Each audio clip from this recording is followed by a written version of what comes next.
मशरकी पाकिस्तान के हालात की अबतरी और उसकी तारीख अपनी जगह, लेकिन भुट्टो अपोजिशन बेंचों पर नहीं बैठना चाह रहे थे और जनरल याहिया को अब भी इक़्तिदार से चिमटे रहने की ख्वाहिश थी।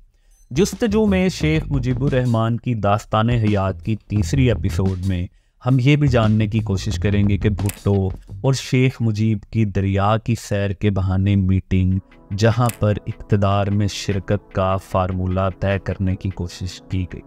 भारतीय तैयारा हाईजैकिंग केस जब भुट्टो खुद हाईजैकर से मिलने एयरपोर्ट जा पहुंचे तो शेख मुजीब ने इसे क्यों साजिश करार दिया। भुट्टो क्यों अपनी तकरीरों में शेख मुजीब को गद्दार, कौमी असम्बली को मिसबा खाना कहते रहे और क्यों अरकाने कौमी असम्बली को धमकी दी कि जिसने कौमी असम्बली के इजलास में शिरकत की उसकी टांगें तोड़ दी जाएंगी और सीनियर सहाफ़ी अब्बास अतर की रोज़नामा आज़ाद में लगाई जाने वाली भुट्टो की तरफ से इधर तुम इधर हम की सुर्खी की हकीकत क्या थी। फिर ऐसा क्या हुआ कि लाखों बंगाली सड़कों पर निकल आए और मार्शल याहिया और भुट्टो मुर्दाबाद के नारे लगने लगे। शेख मुजीब पर दबाव बढ़ा तो वो क्यों पाक फौज से मिन्नतें करते नजर आए कि खुदारा मुझे गिरफ्तार कर लो। वही मुजीब जो कौमी असम्बली का सेशन बुलाने का मुतालबा करते रहे, मगर जब जनरल याहिया ने कौमी असम्बली का सेशन बुला लिया तो उन्होंने क्यों इसका बाइकआउट कर दिया। और सबसे बढ़कर जनरल याहिया ढाका में हालात की बेहतरी के लिए आए थे या बंगालियों के खिलाफ फौजी ऑपरेशन को अपने सामने शुरू करवाने।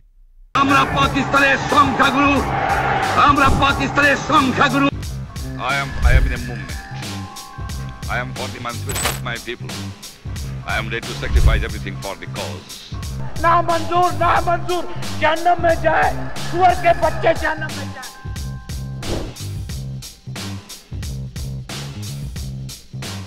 People died. Not my fault. जय बांग्ला, जय भारत।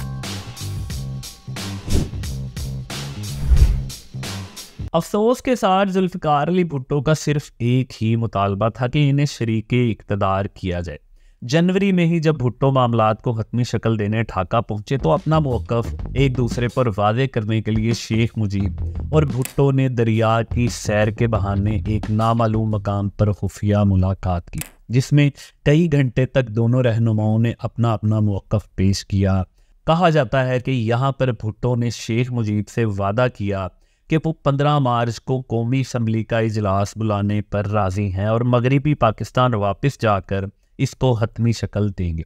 भुट्टो ने मगरिबी पाकिस्तान वापस आकर अपना मशहूर ज़माना बयान दिया कि इन दोनों रहनुमाओं के दरमियान 5.5 नकात पर इत्तफाक हो चुका है। यानी उस रोज़ तक 6 में से 5.5 नकात पर कौमी इत्तफाक राय हो चुका था और भुट्टो के लिए इसमें गद्दारी का कोई पहलू नज़र नहीं आ रहा था। मगर अफसोस के बाकी तमाम मामलात पर इत्तफाक हो चुका था, मगर आधा नुक्ता रह गया था, यानी भुट्टो को शरीके इक़्तिदार करने का।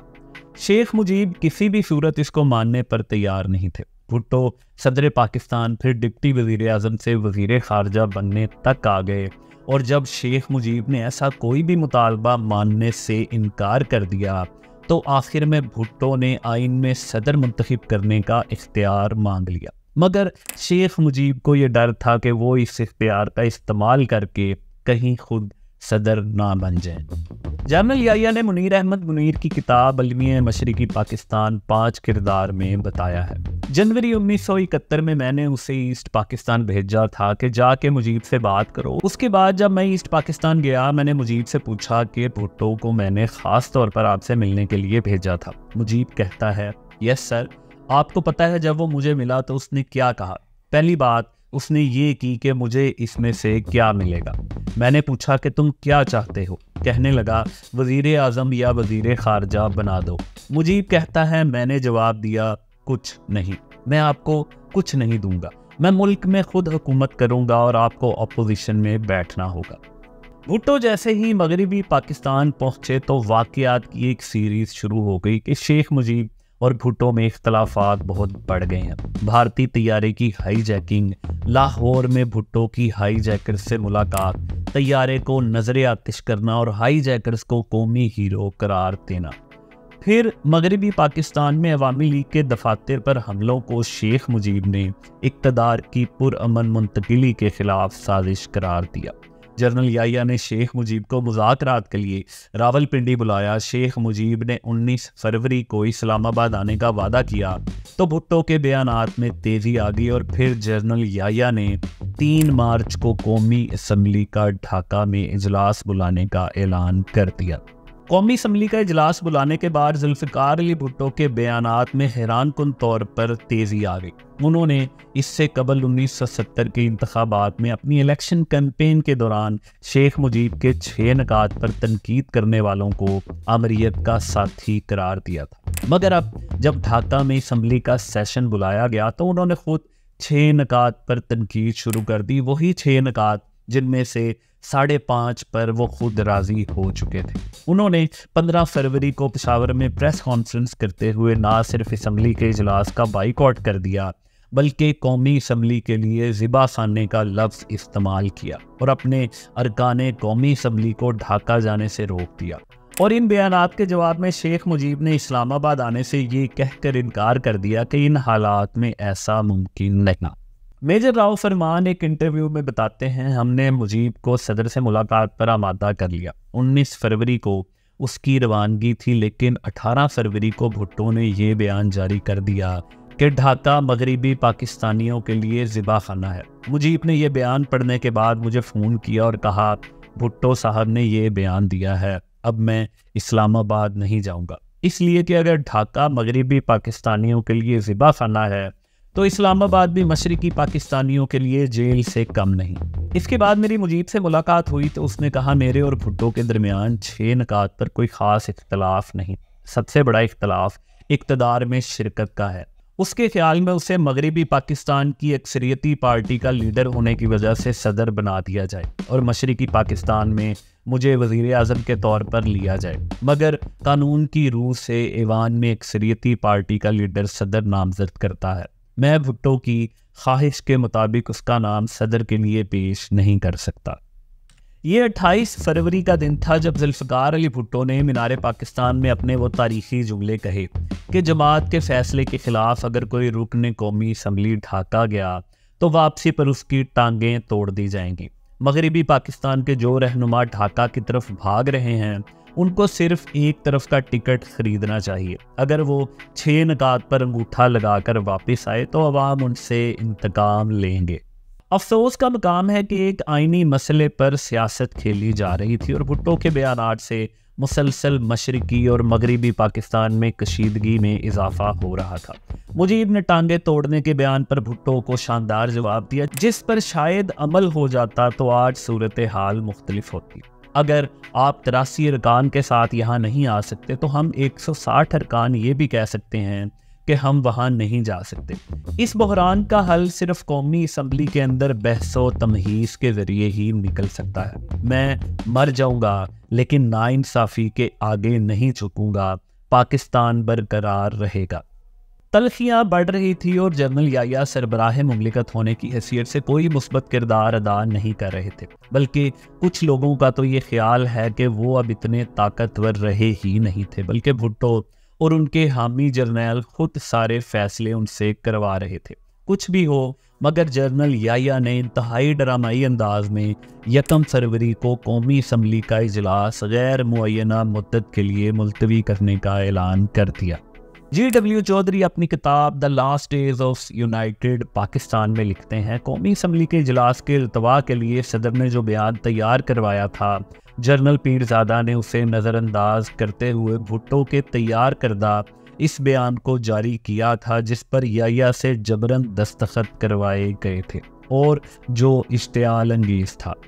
ये वो इक़दामात थे जिसके बाद मशरिकी पाकिस्तान के हालात कभी कंट्रोल में ना आ सके। वो बंगाली जो इस इंतज़ार में थे कि अब उनका अपना सरबराह हुकूमत बनेगा और शायद अब उनकी शिकायतें ख़त्म हो सकें और पाकिस्तान बतौर एक मुल्क तरक्की कर सके। जब उन्हें ये मालूम हो गया कि 1 दहाई से मुल्क पर मुसल्लत सियासी जर्नैल उन्हें किसी सूरत भी उनके हकूक़ देने पर तैयार नहीं हैं, तो बिलाशुबा लाखों की तादाद में सड़कों पर निकल आए।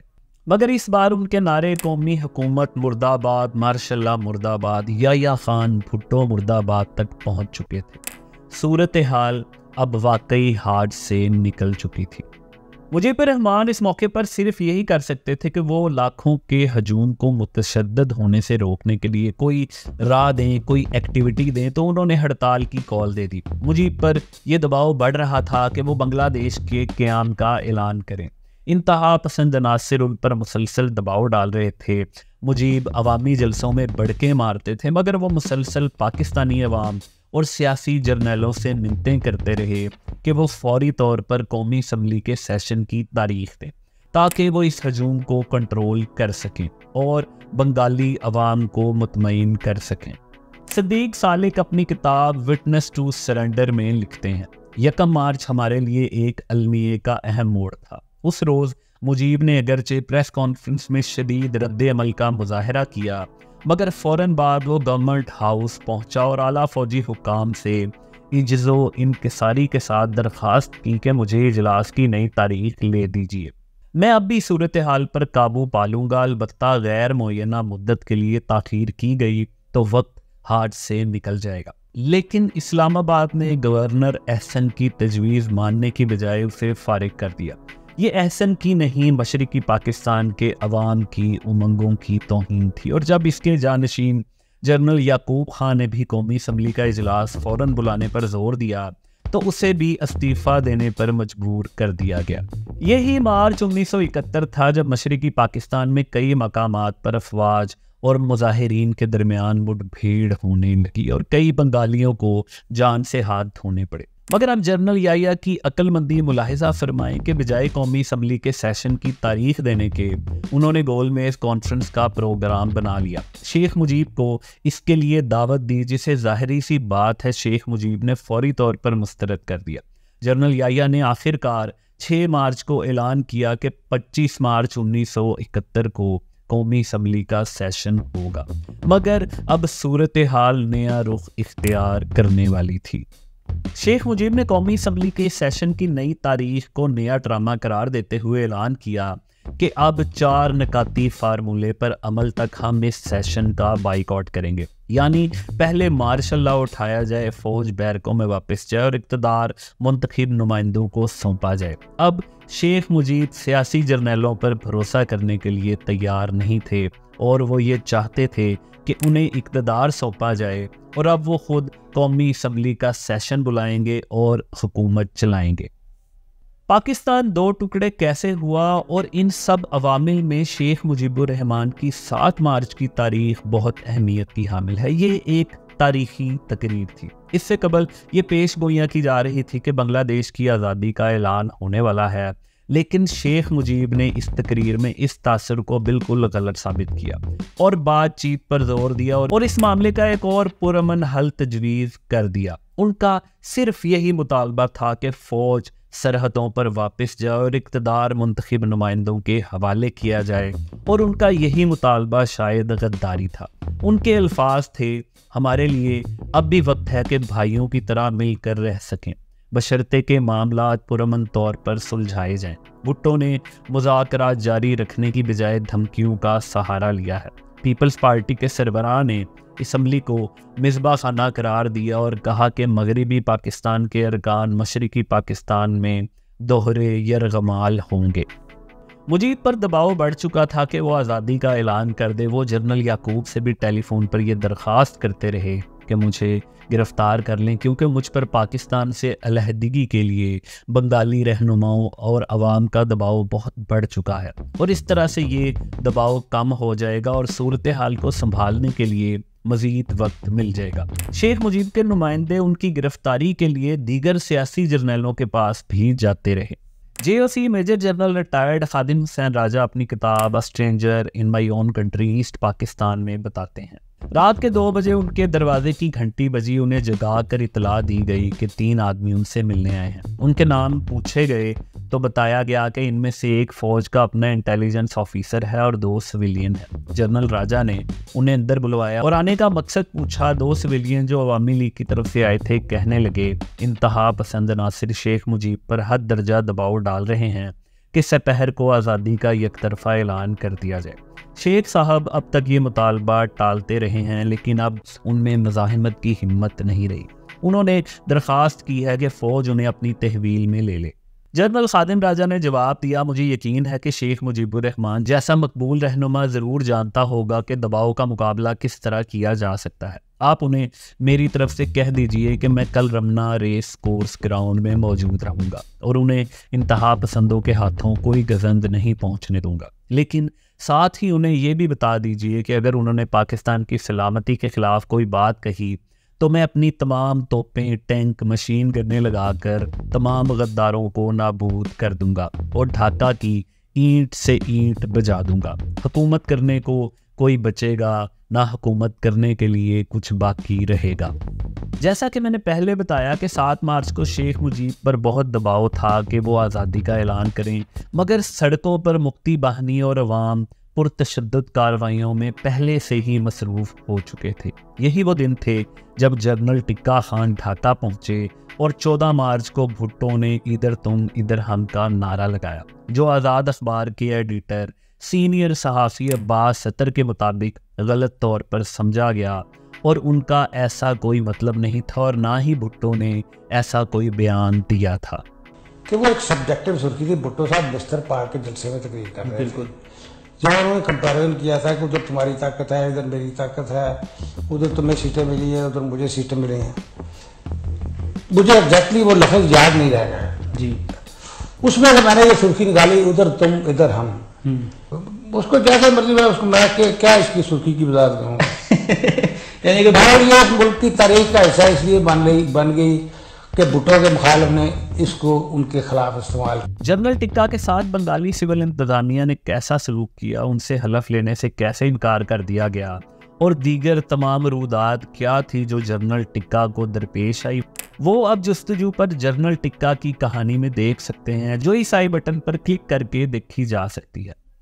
अफसोस के जुल्फ़िकार अली भुट्टो के बयानात बंगालियों को मजीद भड़का रहे थे और जनरल याया उस वक्त एक ऐसे पुरसकून योगी बने हुए थे जिनके कानों पर जूं भी नहीं रेंग रही थी, और उसकी वजह दरअसल ये थी कि वो फौजी ऑपरेशन का मुतालबा कर चुके थे। वो 15 मार्च को ढाका पहुंचे, मुजीब से मुज़ाकरात शुरू हुए, लेकिन मुजीबुर रहमान के अंदाजे के ऐन मुताबिक जनरल याया सिर्फ वक्त गेन कर रहे थे, क्योंकि जनरल याया ने 17 मार्च को ही जनरल राजा और जनरल राव फरमान को फौजी ऑपरेशन की तैयारी का हुक्म देकर एक रोज़ में रिपोर्ट मांग ली थी, जो उन्हें 18 मार्च को दे दी गई। और इस फौजी कार्रवाई को तारीख में हम सब ऑपरेशन सर्च लाइट के नाम से जानते हैं, जिसकी तफसीली रुदात अब जनरल टिक्का की वीडियो में देख चुके हैं। बाज़ तारीखदान ये तासुर भी देते हैं कि 19 मार्च तक याया और मुजीब में किसी तस्फीर की उम्मीद पैदा हो गई थी और भुट्टो के आने से ये मामलात ख़राब हो गए, लेकिन मेरे ख्याल में ऐसा कुछ नहीं था। याया ढाका आए ही इसलिए थे कि यहाँ पर अपनी निगरानी में फौजी ऑपरेशन शुरू करवाएं, क्योंकि उनका ख्याल था कि अब बंगालियों और शेख मुजीब को दुरुस्त करने का वक्त आ गया है। भुट्टो ढाका पहुंचे तो उनकी आमद के साथ ही ये समझ लिया गया कि वो मुज़ाकरात जो शायद कामयाब भी हो जाते, अब वो कभी कामयाब नहीं हो सकेंगे। भुट्टो याया की दावत पर पहुंचे थे, मगर मुजीब और याया की इस मामले पर तल्ख कलामी भी हो गई। मगर भुट्टो के आने पर मुजीब ने उनसे भी ये दरख्वास्त की कि अगर भुट्टो और याया संजीदा हैं तो उन्हें इक़्तिदार सौंप दिया जाए, क्योंकि हालात उनके कंट्रोल से बाहर हो चुके हैं। मगर भुट्टो ने उनकी ये दरख्वास्त मानने से इनकार कर दिया। जुल्फ़िकार अली भुट्टो अपनी किताब अजीम अलमिया में ये दास्तान कुछ यूँ सुनाते हैं। मुजीब ने मिलिट्री सेक्रेटरी के कमरे में दाखिल होते ही सबको वहां से जाने के लिए कहा और मेरा हाथ पकड़कर कहने लगे, हालात बिगड़ चुके हैं और इनसे निमटने के लिए तुम्हारी मदद की ज़रूरत है। फिर हम दोनों वहां से उठकर सदर के कमरे के अकब में एक जगह तन्हाई में बातें करने लगे। मुजीब का कहना था कि मैं उसकी तजवीज़ मान लूँ, इस तरह हालात सुधर सकते हैं। वो मुझे मगरिबी पाकिस्तान में सब कुछ करने की आज़ादी दे रहा था और वली खान के सिवा तमाम रहनुमाओं को नज़रअंदाज करने पर आमाता था। वो चाहता था कि मैं 2 आईनी कमेटी की तजवीज़ मंजूर कर लूँ, मगर मैंने इनकार कर दिया कि असम्बली के इजलास के बगैर ऐसी कोई आईनी कमेटी आईनी तहफ़्फ़ुज़ के बगैर होती। आप अंदाज़ा लगाएं कि वही भुट्टो जो इंतखाबात में 6 निकात की हिमायत करते रहे, उसके बाद जब जनरल याहिया ने कौमी असम्बली का सेशन बुलाया तो उन्होंने उस सेशन की इतनी शदीद मुखालफत की कि हालात ख़राब हो गए। और फिर जब मुजीब उनसे इंतकाल इक़्तिदार की बात करने लगे तो भुट्टो ये कहने लगे कि अब कौमी असम्बली का इजलास बुलाओ तो इंतकाल इक़्तिदार होगा, वरना वो गैर आइनी होगा। 23 मार्च 1971 को योम पाकिस्तान था, मगर बंगाली अवाम ने इसे योम मज़ाहमत के तौर पर मनाने का ऐलान कर दिया। मुजीब ने एक बार फिर 25 मार्च के इजलास का बाइकआउट कर दिया। अफसोस, ढाका की तमाम अहम इमारतों से पाकिस्तानी परचम उतार कर बांग्लादेश का परचम लहरा दिया गया और तलबा का एक वफद जब मुजीब के घर पहुंचा और उनके हाथ में बांग्लादेश का परचम दिया गया तो वो भी उसे लहराते नजर आए। ये आज़ादी का ऐलान था। शायद शेख मुजीब के मुतालबात मान लिए जाते तो अब भी मामलात सुधर सकते थे, मगर होने ये वाला था कि अब शेख मुजीब को ही जेल में बंद किया जा रहा था और उनको जेल में बंद करने के बाद एक ऐसा तूफान उठने वाला था जिसको संभालना किसी के बस में नहीं था। 25 मार्च को जनरल याहिया ने आखिरकार चंद रोज़ के मुज़ाकरात का ड्रामा ख़त्म कर दिया और शेख मुजीब का अंदाज़ा बिल्कुल दुरुस्त साबित हुआ कि सियासी जर्नैल उन्हें किसी सूरत हुकूमत नहीं सौंपेंगे। मंसूबा बनाया गया कि जनरल याहिया मगरबी पाकिस्तान की तरफ रवाना हो जाएं और जब उनका तैयारा बाहिफाजत कराची लैंड कर जाए तो मशरक़ी पाकिस्तान में ऑपरेशन सर्च लाइट का आगाज़ कर दिया जाए। पहले मंसूबा था कि शेख मुजीबुर रहमान को जिंदा या मुर्दा हर हाल में गिरफ्तार करना था, मगर फिर जनरल याहिया ने जाने से पहले गिरफ्तारी के मिशन पर जाने वाले कैप्टन को ख़ास तौर पर यह हिदायत कर दी कि हर हाल में शेख मुजीब को जिंदा ही गिरफ्तार करना है। ये वाक़या मैं जनरल टिक्का की वीडियो में बता चुका हूँ। शेख मुजीब की कहानी की चौथी एपिसोड में हम ये जानने की कोशिश करेंगे कि शेख मुजीब की गिरफ्तारी किन हालात में हुई, वो क्यों आखिरी वक्त तक मुज़ाकरात के हतमी नतीजे का इंतज़ार करते रहे, भुट्टो ने शेख मुजीब की गिरफ्तारी की इत्तला मिलने पर फौजियों को क्या हिदायत दी, वली खान और ख्वाजा खैरुद्दीन जैसे सियासतदान शेख मुजीब के पाकिस्तान टूटने में किरदार को कैसे देखते हैं। शेख मुजीब ने वली खान को ऐसा क्या कहा कि उन्हें किसी ज़ोरदार थप्पड़ जैसा महसूस हुआ। बार बार मुतालबे के बावजूद शेख मुजीब को नेशनल टीवी पर क्यों नहीं आने दिया गया। 9 माह तक एक सियासतदान जेल में रहा तो उस पर मुल्क टूटने का इल्ज़ाम कितना मुदल्लल हो सकता है। और सबसे बढ़कर 9 माह बाद मुलाकात होने पर शेख मुजीब ने क्यों भुट्टो पर तंज किया कि तुम्हें कब से फ़ौज ने जर्नल बना दिया है। अगर आप जुस्तजू की दूसरी वीडियो देखना चाहते हैं और आपको हमारी वीडियोस अच्छी लग रही हैं तो आप इस लिंक पर क्लिक कर सकते हैं।